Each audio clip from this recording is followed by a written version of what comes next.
first, we'd like to hear from the NIDILRR Director, John Cheetah. John?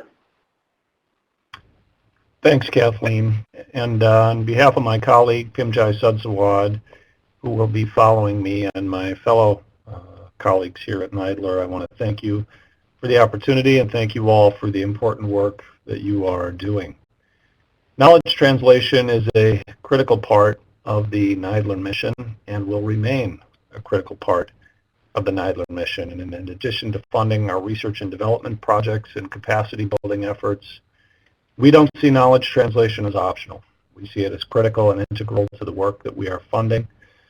And in fact, in FY15, we redirected some additional resources so that we could fund additional KT projects.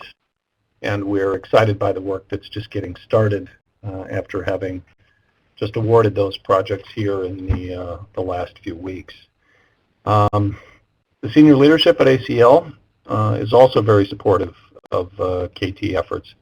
In conversations that I've had and continue to have with Kathy Greenlee, and especially the leadership in the program evaluation part of the administration of community living where we are currently housed at HHS, they're very excited by the work that you all are doing and the work that you continue to do in increasing the understanding of processes and practices that lead to successful KT in multiple contexts, by increasing the adoption and use of relevant research findings, and by increasing the capacity of our grantees to plan and engage in knowledge translation activities.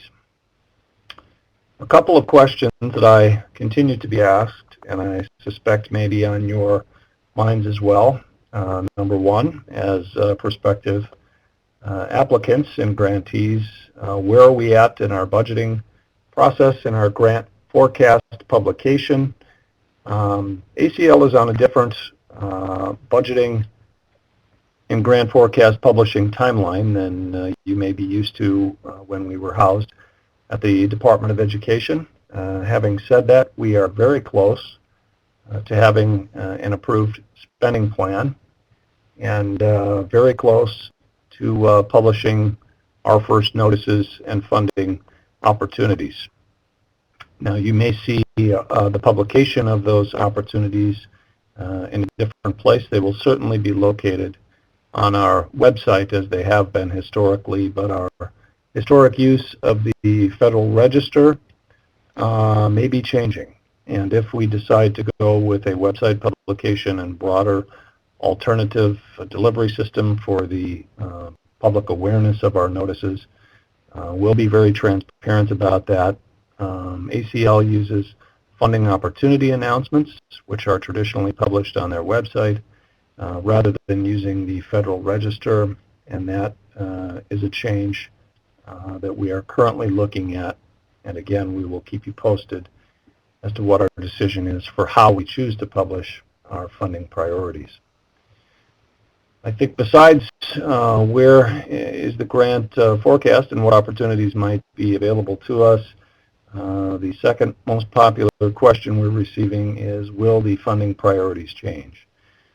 Given our new name incorporating independent living into what was the National Institute on Disability and Rehabilitation Research, will there be dramatic shifts in funding priorities?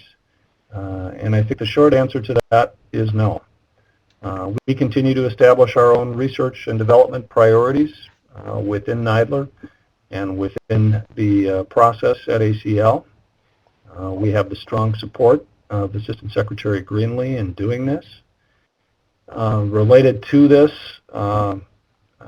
we're also very close to publishing our draft regulations at HHS, which are designed to improve the integrity and continuity of our programs, as well as reaffirm our statutory authority. So we remain an independent business unit in what Assistant Secretary Greenlee has called a multicultural organization. We certainly are united under the philosophical umbrella and belief that all individuals with disabilities across the life cycle deserve and ought to have the most independent living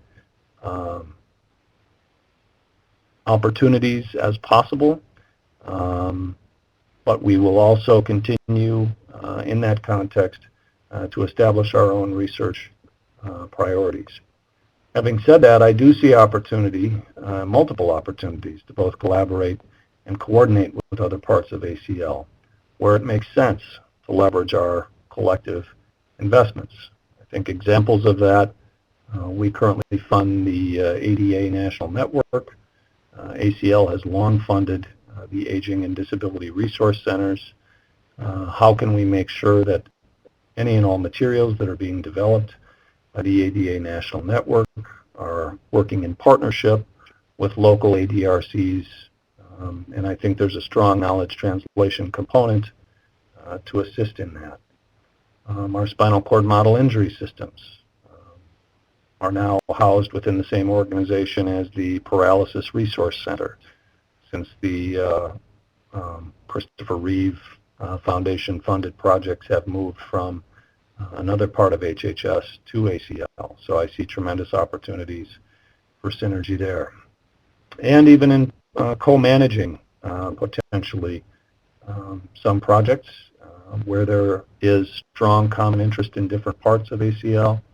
A current example of that, we have a couple of research and training centers that are being jointly managed, especially in the quality area, where we have just awarded a research and training center looking to establish more outcomes and quality measures for LTSS, or long-term services and supports, and that has long been an interest of ACL, and they have a 2-year funded project with the National Quality Forum that we are closely following as NIDILRR staff and working together to ensure that these investments are coordinated and ultimately have the best interest of individuals with disabilities living in the community at their heart. So I am optimistic for the future.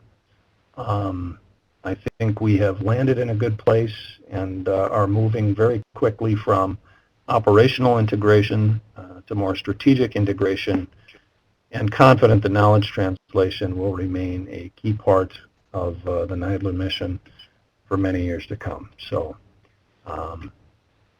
I will stop now and turn it over to my colleague, Pimjai Sudsawat. Pimjai? Thank you, John. I'm very pleased today to welcome you to the 3rd Annual Online KT Conference today. We have made great progress on KT over the past decade or so, and NIDILRR grantees have been engaging and participating in the KT endeavor, and we are seeing interesting new ideas and approaches in KT emerging in submitted applications. I also want to thank the KTDRR in providing this important service of hosting the KT conference for all NIDILRR grantees, and also others who are interested to be part of the KT discussion and community. Also, thanks to the NIDILRR grantees who participated in this conference as speakers, and also for other participants for their interest and attendance of this conference. I hope you all will enjoy this conference, as I know I will. So that's all for me.